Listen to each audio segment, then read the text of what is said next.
So basketball, the NBA started this week or last week, I'm sorry, and there's some early takeaways. Now these are way, way, way too early takeaways.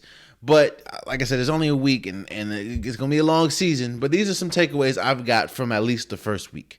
I understand that these takeaways can change. They can be hella wrong. But these are what I'm saying. First takeaway is Golden State is going to be in some trouble. Man, I understand. You knew with Klay Thompson being out that majority of the offense was going. Actually, all the offense was going to run through Curry. But you also knew that players like Kelly Oubre and Andrew Wiggins and James Wiseman and Draymond Green had to step up, especially on the offensive side. Yes, you have Steph Curry, who is the greatest shooter ever, but they needed to contribute. You know what I mean? Because they needed to. I understand you're not going to fill the shoes of Klay Thompson, but you have to do your best to at least contribute on the offensive side of the ball. Kelly Oubre has not hit a three yet this entire season. Andrew Wiggins has hit, I think, like maybe 2 or 3. And Curry is even struggling. So if Curry's not playing well, Draymond Green hasn't played yet because due to injury. James Wiseman has been a really good piece for Golden State, but they're 1-2, 1-3, or they're 1-2, I believe. Like they're going to struggle if it's all going to be on Curry. Now, people saying, well, James Harden won an MVP and he didn't have anybody, and Russell Westbrook didn't have anybody. Yeah, okay. Well, Russell Westbrook, his MVP year, they also lost in the first round. Now, they did make the playoffs, but they also lost in the first round. They also had Steven Adams.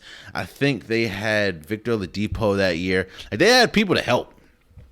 But again, and you can say, oh, this is all Curry's fault, but it's really not. You know what I mean? So when you have Kelly Oubre, who hasn't hit a three this entire season, and in fact, he hasn't hit a shot outside of dunks this entire season, and Andrew Wiggins hasn't played good, it's going to be a long season for them if they don't turn it around. Another takeaway is Brooklyn looks really good with Kevin Durant and Kyrie Irving. They look like they're probably the best team in the East. I mean, they look incredible. And it is, now, defensively, they don't look all that great, of course. But when you have, Kevin Durant looks like he hasn't been injured yet, even though I don't think he played the back-to-back last night. He looks incredible. Kyrie Irving looks like he ain't been injured. And shouts out to, prayers up to Spencer Dinwiddie. He has a partially torn ACL, and he's out for the season. But, you still have Karis LeVert, who's been great. You still have Joe Harris, who's been good. You still have Jared Allen. So Brooklyn looks great, man. They look incredible, and they're able to coexist. Another takeaway is Washington has not looked good with Russell Westbrook and Bradley Beal. Now, Bradley Beal has looked good, but I don't know if Russell Westbrook is fighting off rust. I don't know, but he just hasn't looked good.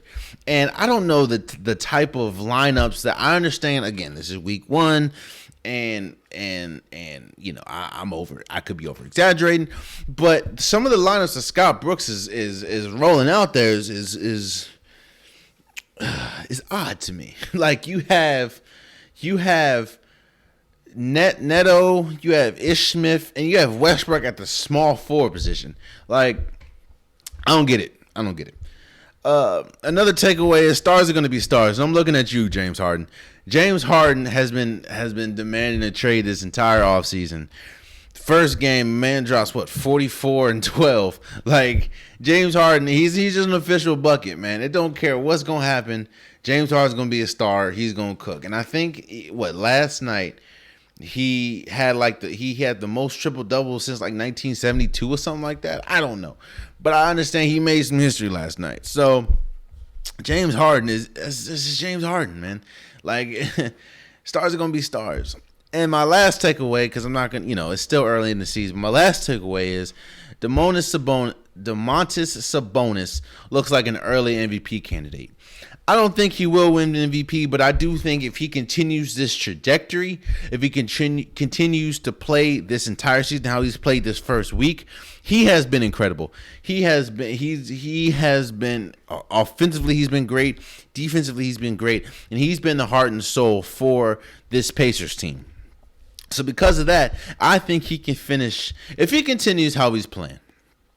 I don't understand. Maybe because he doesn't get a lot of recognition because he's in Indiana, but I can see him finishing at least top 3 in the MVP if he continues to play how he's played this first week, which, again, he's been incredible. So those are my takeaways from the first, week of the NBA.